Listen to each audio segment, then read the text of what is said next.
Town Bank Mortgage, NMLS number 512138, is an equal housing lender. This podcast is for informational purposes only. And now, the man born with a 5 o'clock shadow and with the NMLS number 2028-201. He is a gentleman. He is a scholar. He is Tyler Crawley. All right, 1, 2, 3. All right, welcome everyone. We finally am going to do this show. It's taken a little while of scheduling, but he has made the long trek here to Town Bank HQ, and that is Ryan Rhodenhiser, of course, an attorney with Siegel and Rhodenhiser, which, by the way, I think perfect name. Just Smith and Jones was already taken. Well, it's funny because when I was on radio, I had the appropriately named Tyler Crawley show for the show, and law firms kind of do that too, right? Like you guys are just like, you know what, just the name. Like sometimes they choose other names, but it seems like 90% are just their name. We're not very adventurous. Well, that's true. I was thinking more like egotistical because, there's no more egotistical than the radio, but like law firms, except for attorneys. But I'm bringing Ryan on the program because he is a real estate attorney, and actually, let's start there because,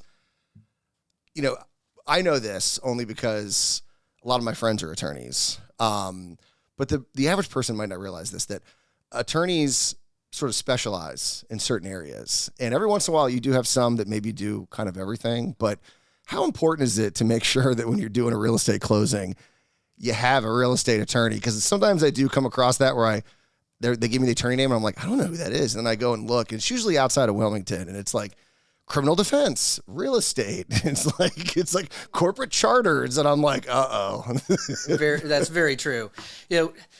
Used to, 30, 40 years ago, you would have a lot of general practitioners. Yeah. Especially in small towns in North Carolina, you would have general practitioners that could do a little bit of everything. In today's day and age, in order to keep up with all of the changes in the different areas of practice, you really see people specialize in, a couple of practice areas. We do real estate, we do business, we do estate planning, that's it. If somebody needs to be sued, we don't mess with it. If somebody gets arrested, I would be the last person that I would want to call. So, especially here in the Wilmington area, I feel like you have some law firms that have people that work in all of the different areas, but for the most part, they're all boutique practices. Yeah. And we coordinate with one another. We can be referral sources for one another, but we kind of stay in our lane and try to specialize in particular fields. Yeah, no, because normally it's not a problem, but if we ever do have a problem with the closing, it's usually because it is one of those kind of grape shot attorneys who just does everything, and you're right, they don't know about, now they've changed that paperwork and they missed a new regulation, and and like I said, it's not usually like the end of the world, but it could delay a closing. it can, and it's true not only of the attorney involved, but also their staff people. Yeah. If their staff only works on real estate matters, then even they can help triage something before it becomes a problem. Yeah. If they're used to, doing client intake for criminal defense matters, they probably don't recognize a problem with a contract when it comes. Yeah. No, so to me, I think that is important to make sure you are picking someone that knows their field, because you wouldn't want to hire you for criminal defense, right? Absolutely not. Absolutely not. Because I think a lot of people don't realize how specialized law has become, to your point, because of just how much is now involved. And the good news, for most people out there is that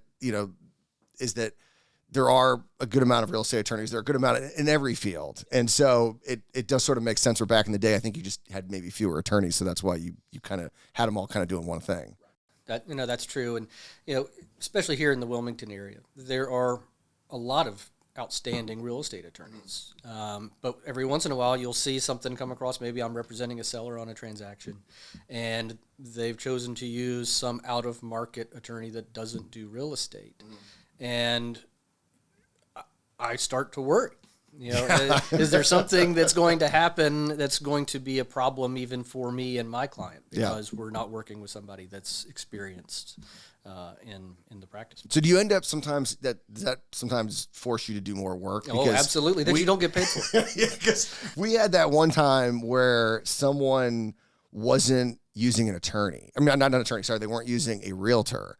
And it's like, oh, great, they're saving all this money. And then we ended up doing a lot of what the realtor does because there wasn't someone to do that. And so I guess in this case, because you do have on both sides that you could have a situation where you end up doing more work versus the other side. Absolutely.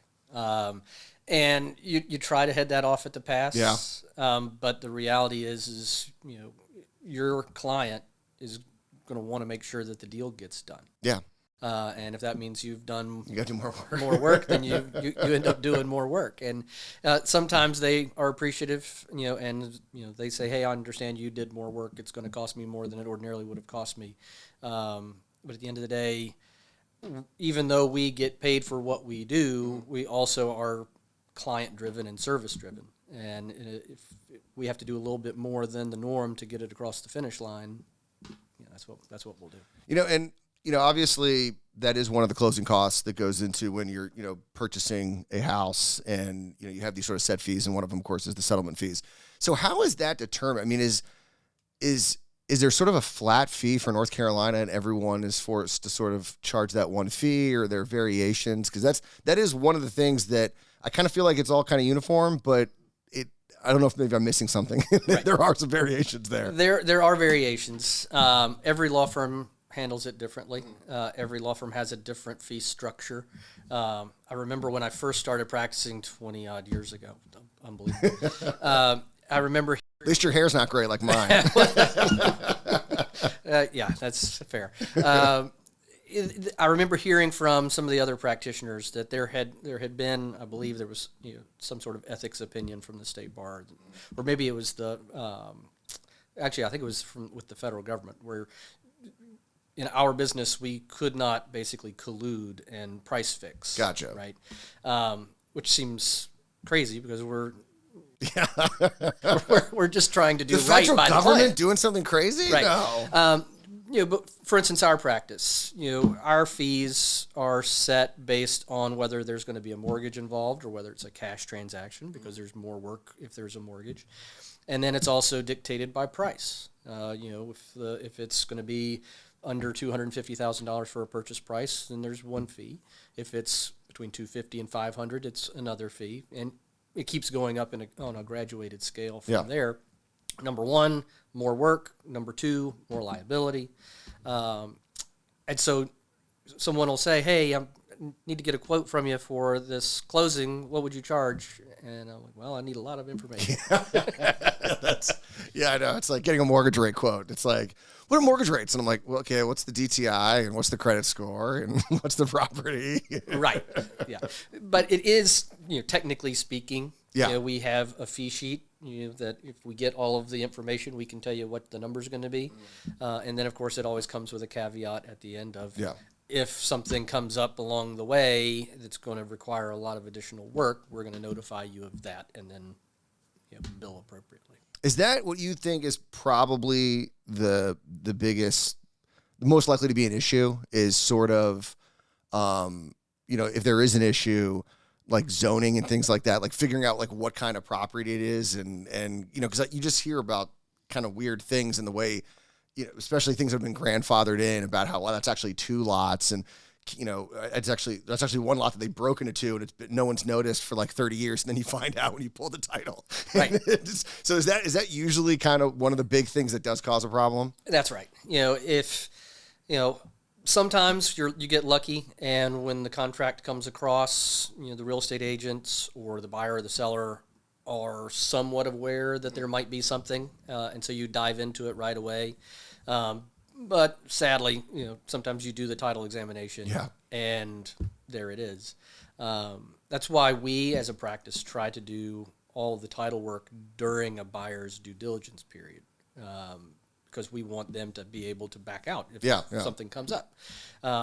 And I don't know if everybody does it that way, because I know some real estate agents will say, hey, we don't want you to touch this file until we get through due diligence, because they're worried about inspections and things along those lines. But we, from time to time, will find, hey, there's a skeleton in the closet that it would have really been nice to have known about that during the due diligence period so the client could have gotten the earnest money back. Yeah, no, I mean that seems to be the only issue that you tend to come across, at least from the attorney side. Like obviously the real estate and mortgage side is other things can come up. that seems to be the big one. So, kind of going back, why did you decide to go with real estate versus something else? That's something you, I guess, obviously discovered in law school. Yeah, actually, even before law school. So I grew up in High Point, and I worked in the summers during college for a law firm in High Point, and they had attorneys that worked in different practice areas. They had real estate lawyers, they had estate planning lawyers, they had civil litigators. And so I did work for all of them in all of the different practice regions. And I came to realize that I really was gravitating toward the real estate practice. I thought what they did was more interesting. I noticed that, their clients were pretty much always in a positive frame of mind. That's very true. When people think of, hey, I'm going to go see the lawyer, everybody's like, oh, you're going to go see the lawyer. But when somebody's coming to my office, they are buying their first home. They're buying their dream vacation home. They're getting ready to collect a check because they just sold a property. And so always having a positive interaction, I was like, wow, I mean, that's pretty awesome. I can be a lawyer and people like me. That's cool. So at that point, I realized that's what I wanted to do. And so when I was in law school, of course, one of the odd things about being a lawyer, when you get licensed and you pass the bar, technically speaking, you can practice in any practice area that you want. And of course, we were talking earlier about how that's really not how most people do it. Not anymore. Now you specialize. So in law school, I focused on the real estate courses because I knew that's what I was going to end up wanting to do. And of course, High Point at the time, with the furniture industry having left and everything along those lines, High Point University had not exploded at that point yet. Yeah, like it is now. Right. I mean, I think they own half a town now. And, I was thinking, well, if I want to focus on real estate practice, maybe I need to live somewhere other than a town that it felt like might not be trending in the right direction. And so I was like, all right, I guess I'll probably end up moving to Raleigh or Charlotte or something like that, and put out feelers and ended up getting an opportunity to move to Wilmington. I was like, I can move to Wilmington without having to live in the big city and work toward retiring there. Sounds fantastic. And so it all just kind of evolved from what I wanted to do, because in 2005 when I moved here, the real estate market was absolutely bananas. My law partner now, obviously he was my employer at that point. He was burning the candle at both ends, and he said, "Hey." Was he a sole practitioner? He was a sole practitioner. Okay, gotcha. And so he was working ridiculous hours, and he offered me the job, and he said, "When can you start?" And I was thinking, well, I mean, I haven't started packing anything. I have to move, have to find a place to live, and I was like, I don't know, like 3 weeks. And he said, "How about Monday?" And so I, went home, packed a bag, came back 3 days later, and lived on couches for 3 weeks until a place came. That's probably was pretty good because it was so busy. You probably could sleep at the couch at the office. Yeah, it was fantastic. Just get up and go. So you brought that up. So I mean, obviously, boom time here, 2005. Then we have the crash, and we know how the crash. I mean, what's kind of weird about the crash is that the industry, like I know from like the mortgage side and even real estate agent side, yes, things immensely slowed down, but there were people who were doing short sales and foreclosures, and so there was still decent amount of activity. And so what did you see? How were you, like, you saw that the closing side, was that as impacted as, say, some of the mortgage and the real estate side? I mean, I would assume it would be. It was. So I remember that year, we always have closed our office the week of the 4th of July so that we are guaranteed vacation. And the end of June, we were so absurdly busy that we were really glad that we were getting ready to have a week.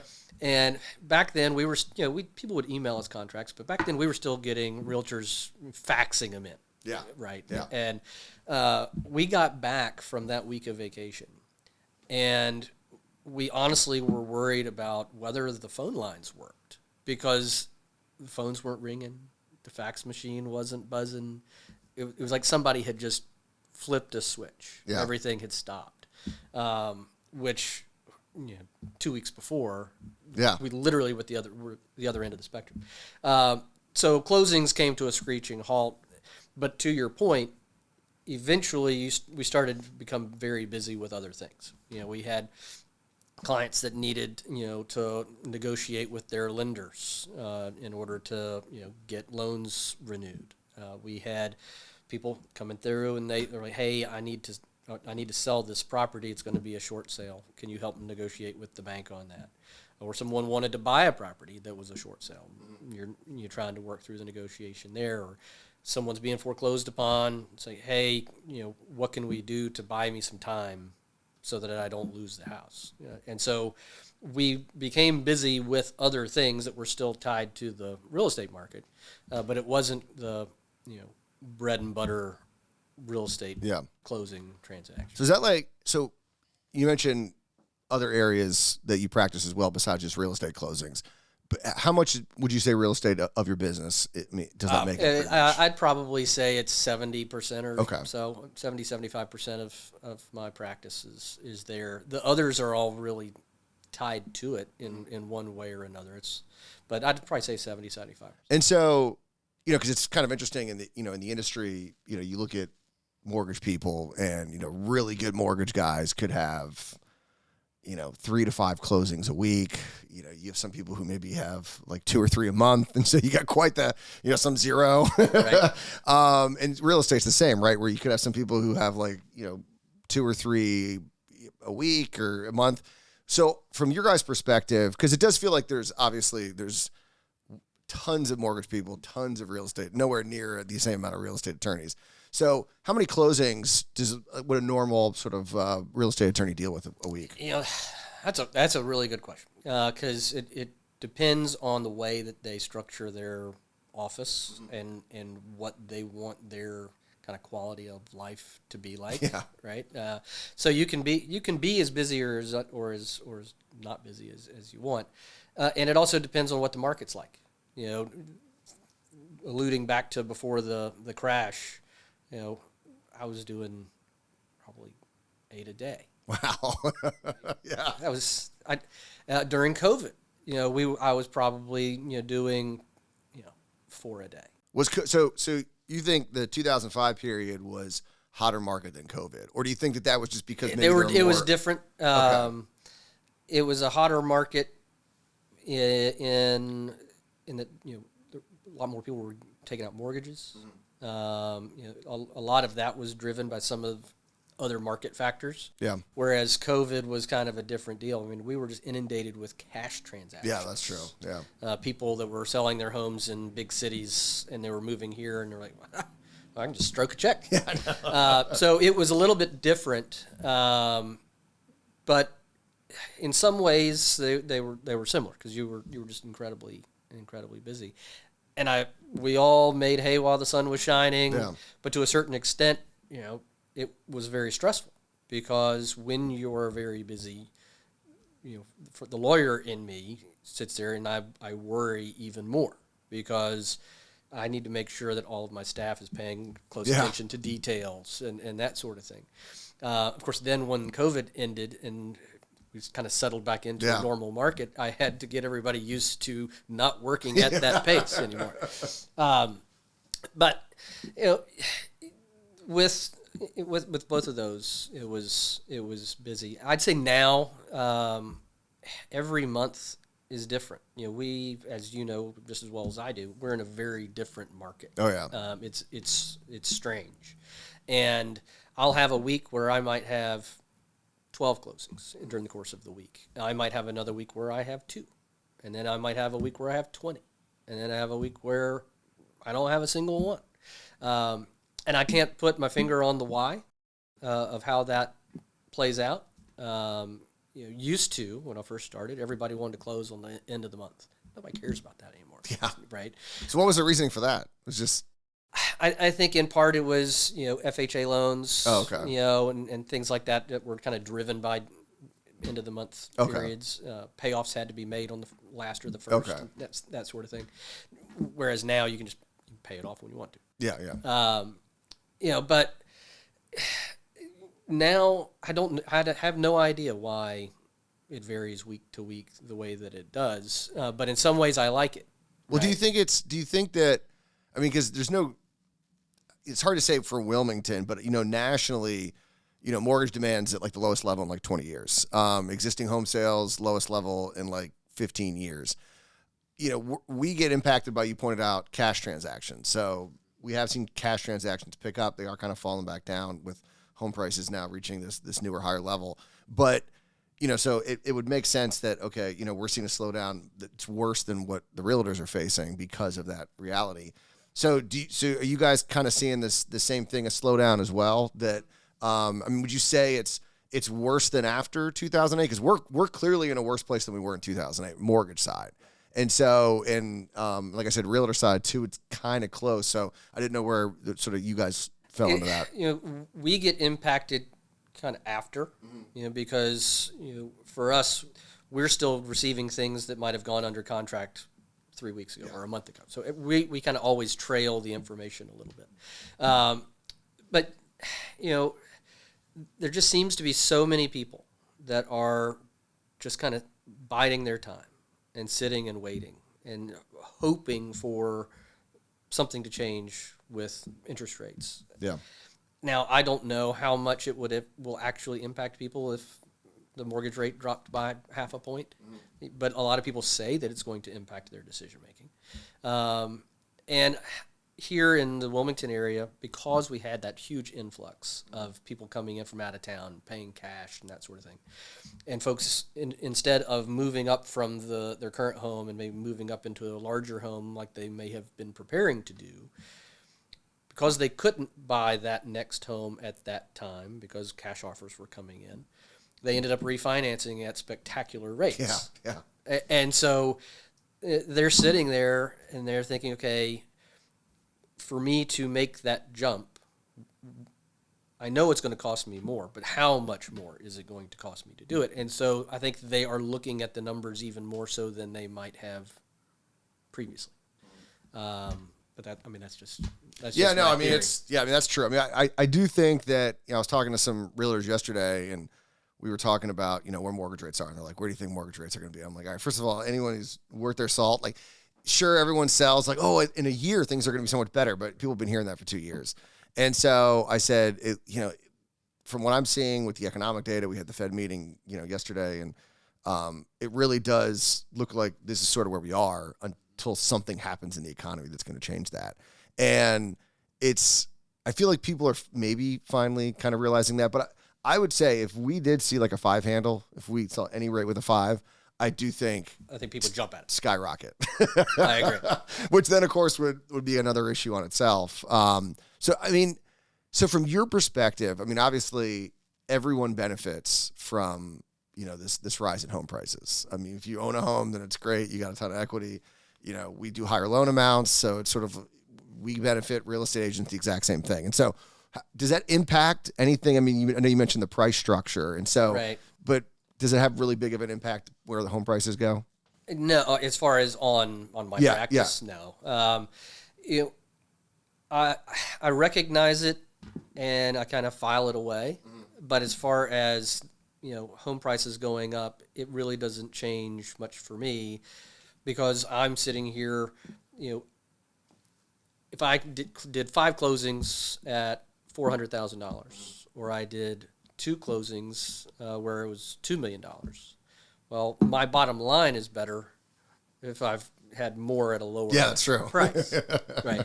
Now, if I could have 5 of these and 5 of those, then sure, I want the ones that have the higher price. But my practice really is just driven by numbers, volume, as opposed to price. So I would say the one thing that I noticed that's probably the most delicate with regards to the whole kind of process that everyone gets the most worried about is sending the wire. And so indeed.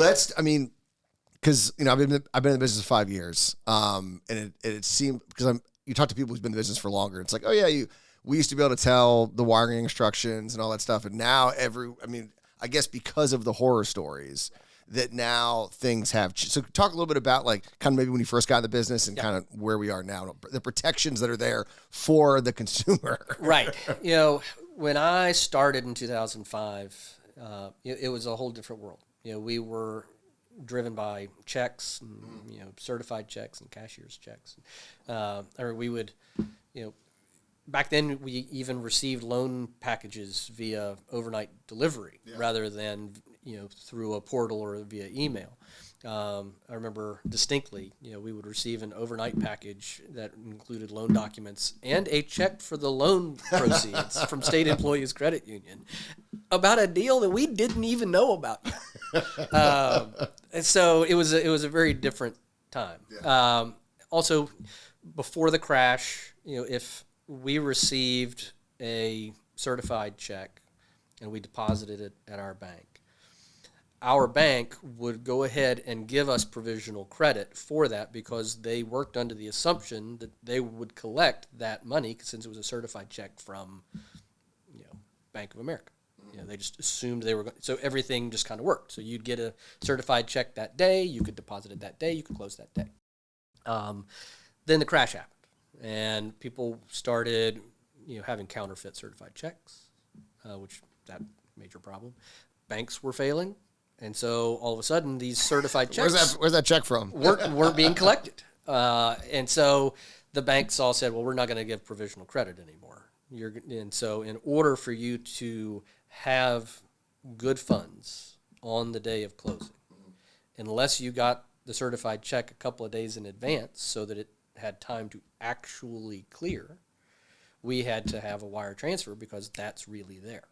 And so that was kind of the impetus for requiring wire transfers, was nobody ever knew the precise dollar amount that they were going to have to bring to the table that far in advance. Now, mind you, now we live in a world with closing disclosures where you're supposed to have the number 3 days in advance of closing.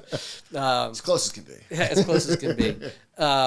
Some banks are great at that, for instance, but still, you don't know if you're going to have that number. So people want to be able to wire their funds into us either the afternoon before they close or the morning that they're going to close. And so for that convenience, the only way for them to do it that late is by wire. So you have all of the procedures and protocols that you have to put in place. Ideally, the person's going to come into my office. I'm going to hand them a piece of paper that has my wiring instructions on it. Pretty hard to mess that up. If they then take that information, drive to the bank branch, hand it to the banker, it's going to happen. Yeah. The reality is that's not the way most people get the information. Yeah. You have someone that is moving here from out of state. They need to have that information to wire the money, before they leave home. For instance, Chase Bank used to always require the person to come into a bank branch to wire the money. Well, we don't have a Chase Bank. So the only way to get them the information was to email our wiring instructions to them. Well, you can't do that just in a regular email. You have to send that via some sort of secure transfer.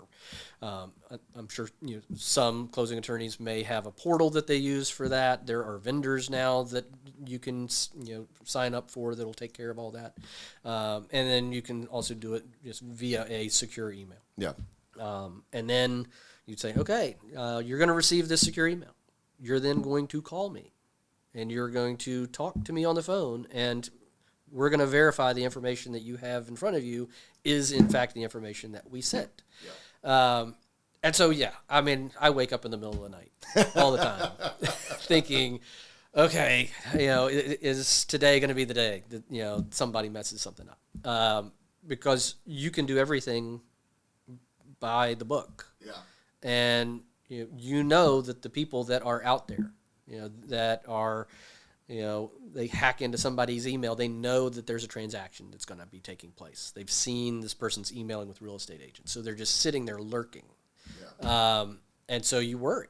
They're spending 24 hours a day, 7 days a week, 365 days of a year trying to pull off something like that. And, it's such a large amount of money that, obviously outside of like corporate and very rich people, it's hundreds of thousands, if not millions of dollars. And so you're going to get not only scammers, but you're going to get like the good scammers who know how to do the scam. And that's makes it even more terrifying. And, I go to continuing educations and you hear them talk about, if something like this takes place, if you find out, within the first day that the money has gone somewhere it wasn't supposed to, they say that there's a decent chance that they're able to snake it back. But if, 2 days go by or something like that, with each passing hour, that money, if they steal that money, it's not going to sit in that account very long. Yeah. They're going to keep moving it around to make it as difficult as possible. So that keeps me up at night. But I know that the world that we currently live in requires me to receive the money via wire. And I just have to make sure that my staff and I do everything exactly the way that we hear about in continuing educations, our malpractice carrier, we have cyber insurance. So all of those providers tell us, here is how you have to do it in order to make sure that you are protected. God forbid something happen. Yeah. And so we have to do it by the book. And then the flip side is also true. Every closing attorney has their own, sense of how much risk they're willing to take when the money's going back out. I've always taken the position, and I waffle on it all the time, but if I'm requiring my client to wire the money to me, then I feel like it would be disingenuous for me to tell them that I'm not willing to wire the money to you, right? But I fully understand that there's a risk there. And so there are a lot of my friends in the industry that have a hard and fast rule that they will not wire the sale proceeds to the seller. They can overnight them a check, whatever the case may be. And I think that from a risk standpoint, that makes all the sense in the world. And there are nights that I'll wake up at 3 o'clock in the morning and I think, I'm going to change my policy to that tomorrow. But I also recognize that, if someone sells their house for, $500,000 and I send them a check and they receive the check on Wednesday, they're not going to have access to that money till sometime the following week. Yeah. Right.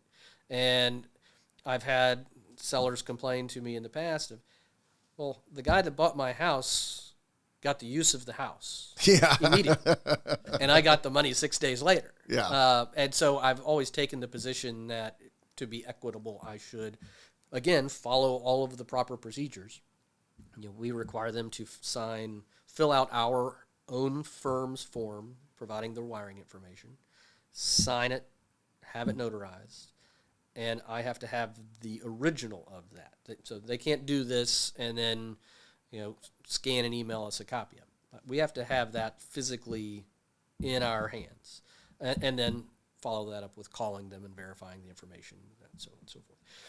And again, there are vendors that we can hire to do that now. And so we're all kind of transitioning in the industry to going that route because it gives you one more level of protection.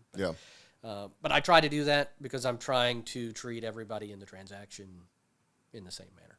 So do you think that sort of going the wire route, like we sort of use, mentioning the way things used to be, so this is, even though it does scare people, like this is the best way that we can do as far as we know? As far as we know, if people want to be able to have the house the day they close, I don't really see another way around it unless we're able to, as an industry, find a way to have a true final cash to close number a week in advance of the transaction, so that somebody can do it via paper check. And believe me, I love the idea of that. Yeah, no. I mean, I would sleep so much better if we went back to using paper checks. But in a world where everybody is used to instant gratification, Yeah. I think this is just where we are. One thing I did want to ask about is another thing that's changed is this hybrid closing that has become pretty popular, where essentially you can sign some of the docs online, but you still have to go into your office to sign them. And so you feel like that's sort of beneficial for you and the client? I mean, does it seem like most of your transactions, people are going that route? They're doing that sort of hybrid closing? Yeah, most of them have gone that way. Okay. There are pluses and minuses to everything. The lawyer in me loves paper, right? If I have the actual paper in my hands and I'm sitting at the conference room table, every document I at least give some sort of explanation of. Yeah. And I know that the client understands what they're signing. The reality of DocuSign is most people, when they receive something that says you need I read the terms and conditions. I'm sure you do. All my Apple products. All they want to do is they want to just get through that as fast as they possibly can. They have no idea what they're signing. And we see it oftentimes even when someone is signing their loan application at the beginning of the process. They don't look at it, and all of a sudden at some point a couple weeks later, it's like, their social security number's wrong on here. Well, you signed the loan app. How did you know? I was putting my LE, and all my money will go to Tyler Crowley. I'm just kidding, regulators. Just to see if they're paying attention. You might need a lawyer that specializes in a different area. No, but I worry that people just they're just trying to get through it, and they're thinking, well, if this was sent to me to sign electronically, then it must not be that important, since there are documents that they're making me go and sit with a lawyer for. Yeah. And so that's fine. A lot of them are W-9s and things along those lines. So when it speeds up the process when they come to the actual closing. We still receive those in most lender portals, so I still have an opportunity to take a look at it and make sure that everything looks right. Some lender portals, we don't get those. Some of them, we only get the things that have to be wet signed. Gotcha. But instead of a closing taking 45 minutes to an hour, now maybe they're only in my office for 20 to 30 minutes. So that has benefits, obviously, for me, because I have opportunity to be doing other work for other clients. It has benefits for the borrower, because instead of spending all that additional time in the lawyer's office, they can be ready to go ahead and start moving earlier, or whatever the case may be. So I do like the hybrid, but we also recognize that we're moving to the direction of it all being done electronically. You think that could actually happen? I think at some point it will. Okay. And the worry I have then is I know how I will still do things. It'll kind of be the same way that I've always done it. They'll be physically present. We'll be looking at the screen together, right? Which seems inconvenient, but we will be doing that because I still know I have to explain these things to them, because if we are just going to sit here and click, then all of a sudden they may be like, oh, wait, I thought my rate was going to be 5 3/4. But I feel like we're heading in that direction at some point, and I just hope that everybody in the industry pays attention to the fact that maybe there's going to be a little bit more explanation that both the loan officer needs to make sure they give to their borrower, that the closing attorney needs to make sure they give to the borrower, in order to ensure that the simplification of the process doesn't harm the consumer. So what would you say, in your experience, the number one thing that people the misconception that borrowers sort of have about the process, maybe from your perspective, maybe mistakes, the common mistake people make, or something along those lines? I mean, is there anything really? I think that they often get frustrated when maybe they are asked to provide the same information. Yeah, that's true. Yeah, multiple times, and I had a client one time who he said, I've bought enough houses, I've borrowed enough money that I recognize the way that this works. Yeah. And when I am asked to provide information that I know I've already provided to them, instead of calling and yelling, and instead of hammering out an angry email, I just find the previous email, I hit forward, and I send it to them. It makes my life easier, it makes their life easier, because there are reasons why the information may be asked for. Verify it. Multiple times, right? I also, you hear stories from where lenders will have told people, I really need you to make sure you don't go out and borrow any money during the process. Don't do anything without running it by your loan officer. And they get frustrated, but one small slip up, depending on that borrower's circumstances, can make or break the deal. Yeah. And so when they get frustrated and they get flustered, but the alternative may be you don't get your house. Yeah. But those are really the main things I can think of, that I've had clients mention to me. I would have thought it would be maybe talking about the wire is that when are we going to get the final number? Seems to usually be the one that we're always asked about. Well, I think that those angry calls and emails may get directed more toward your office than mine. But it's a lot better than it used to be. Yeah. Used to, people would come in and they'd sit down and we'd start going through the paperwork and they're like, this isn't right.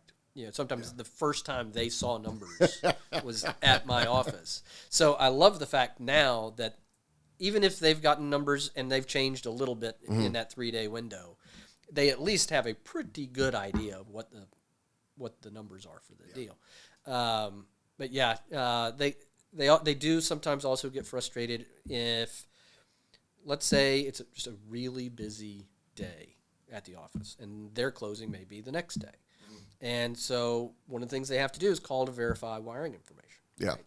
And so if they call and, maybe I'm in one conference room, my partner's in another conference room, staff might be on the phone, and so they have to leave a voicemail. I hear often, I tried to call. Nobody answered. I was like, we called you back. So again, it goes to the world of instant gratification that people are accustomed to. But recognizing that everybody, whether it's the realtors, the lenders, the closing attorney's office, everybody's working together as a team to get it to the right place. Usually by the time you get to the closing table, as I alluded to earlier, everybody's happy. Yeah, no, that's true. That's it's you found the loophole of being an attorney and having people want to talk to you. It's amazing. You guys need to work with dentists and find what that PR thing is, because it's like, you're right. Like, you guys are the one attorney that you actually do want to talk to. Right. Still haven't found the dentist. Like, even if you're doing going in for like a vanity thing, you still aren't going to be happy about going in there. My office used to share a building with a dentist.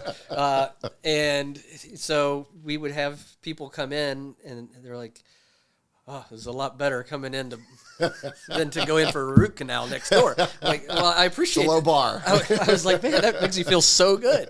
And every once in a while, it was very seldom, but we had a shared lobby when you first came in the building, and sometimes that smell in a dentist's office, where the grinding on sometimes you'd walk in and you'd smell that, and then you'd come into my lobby and the smell was no longer in there, and they're like, oh, it smell of leather-bound books. Yes. All right, before we go, we do have to talk about a very important topic. You're going to Augusta next year? I am going to Augusta. Nice. Yes. You're going to the practice round, right? Practice round on Monday. Nice. Yeah. It's your first time?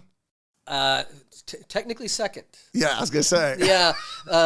It's funny because I was on social media. People often will, post their picture of the annual email that they get. Yes. That says, Once again, you did not win Yeah, you did tickets not to win. the Masters. That's usually it. And so last week, I saw people were posting those emails. And I was like, oh, that means I should be getting an email today.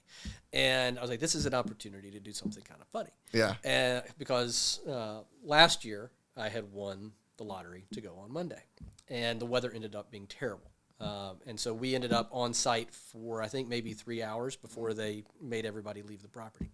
So we got there, we did the merch tent, we went to Amen Corner, did all of the things that you're supposed to do. In fact, their point of sale wasn't working. And so there were long lines at concessions. And, they said, hey, our card machine's not working. So everybody started leaving the line. And I turned to the people I was with and I said, IBM has their best people working on this. So let's stay in line. All of a sudden, the line starts moving, so we start getting our, pimento cheese sandwiches and everything. We get up to the front. No, they hadn't gotten it fixed.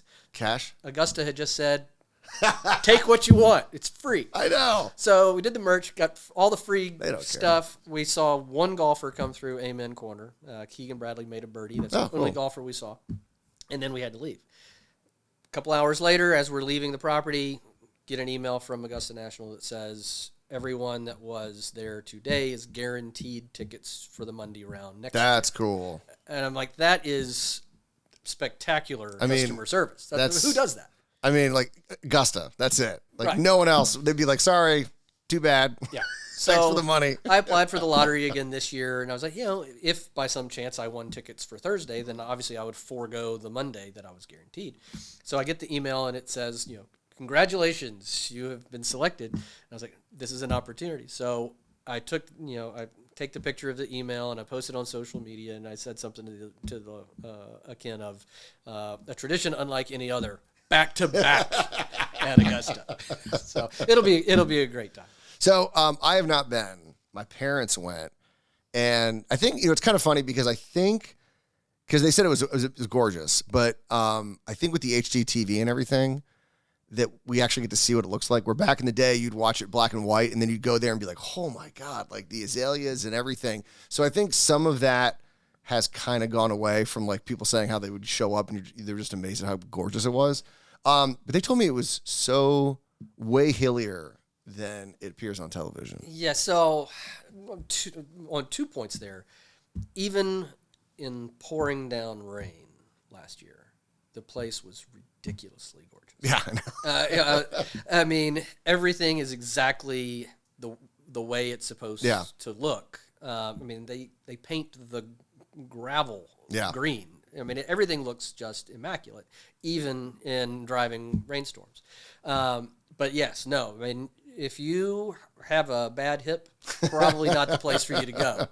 It is very hilly. And standing there, just looking at a fairway, if you're a golfer, you are looking at it, you're like, there's nowhere that a golfer is going to have just a normal stance on this golf course. Everything is a side hill lie, and for the patrons, it's the same way. You are walking, and you are going to get a lot of steps, and you're gonna have a higher heart rate than normal. Well, I'm glad you said patrons and didn't use another phrase that might have got you banned. Yes, no. I'm not going to do anything where they might say, "Oh, excuse me, Mr. Rhodenhiser, those tickets are not coming in." I'm going to put that in the podcast description, so they might end up seeing this. Someone at Augusta's like, "Hey, they were talking about Augusta on this guy's podcast. We got to make sure he used the correct term when talking about the patrons that are going to be there." Before we go, I've not seen it yet. You've seen it. I'm going to the mountains with my family next week, so I'm probably going to release this after I get back, so it'll probably be moot at this point. But Happy Gilmore 2. Oh, yeah. Did you like it? Was it good? Yes. Would you recommend it? I would highly recommend it. Yeah, there were times. You have to watch Happy Gilmore 1? Yeah. First of all, you should have seen that movie. But I did have a friend, she was like, I guess I should watch Happy Gilmore. And I was like, you haven't seen Happy Gilmore? Right. Like, what is going on here? Well, I had some buddies in some of the group chats they watched Happy Gilmore 1, and we're like, what you hadn't seen it? And they were like, oh no, I'm watching it with my 14-year-old son who had never seen it. So I was like, okay, that makes sense. If you've seen 1, 2 will make more sense. Yeah. You get part of the references. I don't think that it's necessarily a requirement. Okay. There were times watching, because it's a fairly long movie for movies these days, but there were occasions where I was like, it's not hitting like the original, and then it would be followed up with a scene where I'm just absolutely in stitches. That's good. And to me, the scene is stolen by the actual PGA and LIV golfers. Oh, really? That are in the movie. Yeah, I think the first one was Lee Trevino was the only one, right? Or was there that scene where they were all wearing the gold jackets that maybe they were? Yeah, I know might have been a couple. was in there. There were a couple that were in there. I mean, I know the announcers like I can't remember the names, but I know the announcers were on there. McCord was on there. Yeah, that's right. Those guys. Yeah. This one, I mean, it's unbelievable. I mean, Jack Nicklaus is in this. Oh, movie. wow. I mean, that's I'm very happy because I would say that anytime a movie has a sequel that's like over a year longer, especially like 15, like more than a decade. In this case, I mean, almost 3 decades. They're usually awful. Yeah. And so, and you have. So the build-up is so much because everybody's missed it for so long. You've been quoting this movie for 30 years. And so you're saying it's a good movie, not just in comparison to like sequels that are normally usually bad. This is actually like a decent movie. It's a decent movie. You know, there's a lot of, you know, it alludes to the PGA LIV golf split. Yeah. And so when you watch the movie, there's an irony as to who the golfers are they're playing for the old tour. Is it called the Maxi Tour? The Maxi Tour is the LIV guys. Okay. Yeah. But you know, for my money, the funniest person in this film, and I don't even think it's particularly close, is Scotty Scheffler. No, really? Absolutely. He is absolutely. He's got to play. He's perfect. playing like a straight man, I'm guessing, right? Like kind of like a not really like humor. Like that's what's funny about it, or is he actually? I mean, he's playing himself. Okay, yeah. You know, but you know, they poke fun at some circumstances that he had. I think I saw that on TikTok or something. So it's fantastic. All right. So okay, good. Because I'm saving it for we're gonna go. And you don't have to be a golf fan to enjoy the movie. Okay, yeah. I mean, because it helps, but it actually. it's not required. Sometimes I think some of the golf, like Happy Gilmore, there's so many like rules they break in golf that I'm like, that's not real. I mean, I know it's a comedy, but sometimes I'm like, come on, I used to joke with people when you watch like I remember the first one when he was the final round he's playing with Shooter and he kind of has that crash and he whiffs the ball 5 times and hits the ball in the water and they're like, Happy's dropped a shot at number 7 and I'm like, no, that was like a 10 shot drop. Right? Yes, that's true. But most people they don't really care about that. But yeah, I'm saving the movie to watch it when I go on my little vacation. So okay, perfect. All right, well, Ryan, I appreciate you making the long journey. Yeah, I'm glad we chose a rainy day. Well, it's funny because we were trying to do this last week, and then I had someone call for a pre-approval, and we ended up not being able to do it. And then we've tried before. That was the right priority. Yeah, that's true. Exactly. This podcast gives me nothing. Take care of your customers. and so it was funny that you're like literally in the same parking lot. Yes, as we are. I had to walk past my car to get over. And I was like, I think the further guests are actually easier to get here on the program, but you're my first real estate attorney, so well, there you go. I appreciate you joining us here on the program. Yeah, my pleasure. Thanks for having me. All right, thanks, Ryan. Yep.